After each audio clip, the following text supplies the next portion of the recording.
કે 300 મણ મગફળી જો ખેડૂતની ખરીદે સરકાર તો સંતોષ કારણ છે। પંજાબ અને હરિયાણાની અંદર ઘઉં અને ધાન જેનો મુખ્ય ખેત પેદાશ છે એની 100% ખરીદી કરે છે।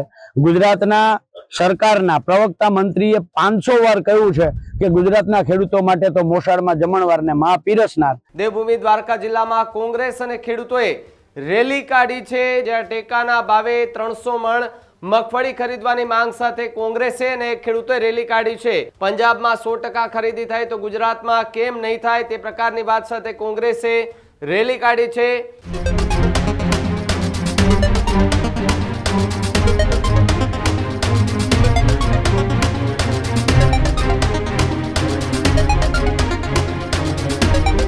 સમાચારોમાં આગળ વાત કરીએ તો ટેકાના ભાવને લઈ દ્વારકામાં કોંગ્રેસ અને ખેડૂતો દ્વારા વિરોધ પ્રદર્શન હાથ ધરવામાં આવ્યો હોવાના સમાચાર મળી રહ્યા છે।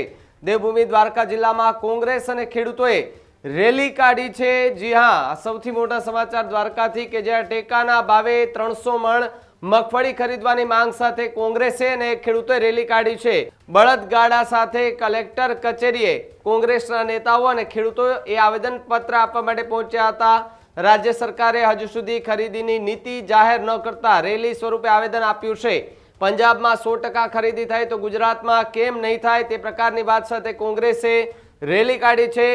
જિલ્લા કોંગ્રેસ પ્રમુખ પાલ આંબલિયા પણ આ રેલીની અંદર જોડાયા હતા।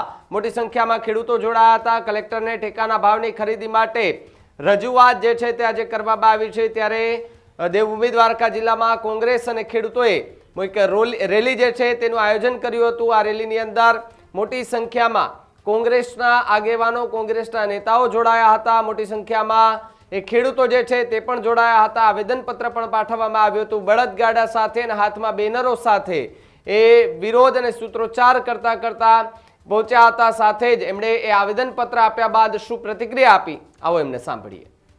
બળદગાડું લઈને અહીંયા કલેક્ટર ઓફિસે પધાર્યા। આ ખેડૂતની માગણી શું છે કે 300 મણ મગફળી જો ખેડૂતની ખરીદે સરકાર તો સંતોષ કારણ છે। બાકી નકર તો કઈ એવું બધું છે જ નહીં। આમાં લ્યો ને કોઈ ખેડૂતને કઈ ફાયદા જ નથી। ખેડૂતો કાયમી ખેતી જ કીધા રાખે અને કાળી મજૂરી કરે જ છે ખેડૂત, બરોબર।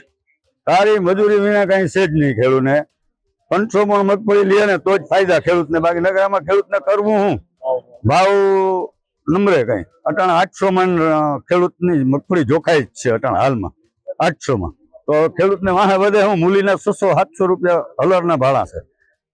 500-600 રૂપિયા મગફળી ભેગી કરવાના છે, હલરના 800 રૂપિયા ભાડા છે। આ ખેડૂતને કરવું શું આમાં? સરકારને જે હવે વિચારવાનું થાય। ખેડૂતને કઈ ખબર પડતી નહીં, અભણ માણસ છે, ખેતી કીધા રાખે। મેન મુદ્દો આ સરકાર છે ટેકાના ભાવે ખેડૂતોને જે રીતે માત્ર ને માત્ર તરકટ, જે અશોક ગુલાટીએ કહ્યું છે એ મુજબ તરકટ કરે છે, એટલા માટે કે ગુજરાતની અંદર સરકાર માત્ર 15 લાખ મેટ્રિક ટન ખરીદીની કરવાની છે, એટલે કે માત્ર 25% ખરીદી કરવા જઈ રહી છે। જ્યારે પંજાબ અને હરિયાણાની અંદર ઘઉં અને ધાન જેનો મુખ્ય ખેત પેદાશ છે એની 100% ખરીદી કરે છે। ગુજરાતના સરકારના પ્રવક્તા મંત્રીએ 500 વાર કહ્યું છે કે ગુજરાતના ખેડૂતો માટે તો મોસાળમાં જમણવારને માં પીરસનાર। તો આમાં સવાલ એ ઉભો થાય છે કે માં અને મોસાળ બંને પંજાબ અને હરિયાણાના ખેડૂતો માટે છે કે ગુજરાતના ખેડૂતો માટે? કેમ કે ખરીદી જે ટેકાના ભાવે થાય છે એ 100% પંજાબ હરિયાણામાં થાય છે, ગુજરાતમાં તો માત્ર 25% જ થાય છે।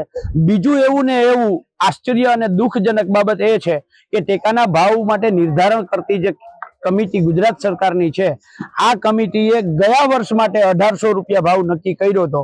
આ વર્ષ માટે તો લગભગ 2100-2200 રૂપિયા હોવો જોઈએ, પણ આ 1800 રૂપિયા ગયા વર્ષનો ભાવ નક્કી થયો હતો એ ભાવે આ સરકાર આપતી નથી। માની લ્યો કે કેન્દ્ર સરકારે 1452 રૂપિયા નક્કી કર્યો, તો આ જે વચ્ચેનો ગાળો છે એ ગુજરાત રાજ્ય સરકારે પોતાનો ફાળો કેમ નથી ઉમેરતી? માની લ્યો કે કેન્દ્ર સરકારે નક્કી કર્યું કે 15 લાખ મેટ્રિક ટન જ ખરીદી કરવી છે, ખેડૂત દીઠ 80 મણ જ ખરીદી કરવી છે, તો રાજ્ય સરકાર પોતાના 220 મણ વધારાનો ઉમેરી અને 300 મણ શા માટે ખરીદી નથી કરતી? એટલે ગુજરાતના ખેડૂતોને તો એવી પરિસ્થિતિ છે કે કહેવાતી માં અને કહેવાતા મામા બંને સાથે મળી અને જાણે કંસનો દરબાર હોય એવી રીતે લૂંટી રહ્યા છે। Healthy life is very important, पर टेस्टी लाइफ भी तो जरूरी है ना बॉस। समोसा चाट से है प्यार, पर एसिडिटी से कैसे रहोगे दूर यार? Wait, we have a 3-step solution.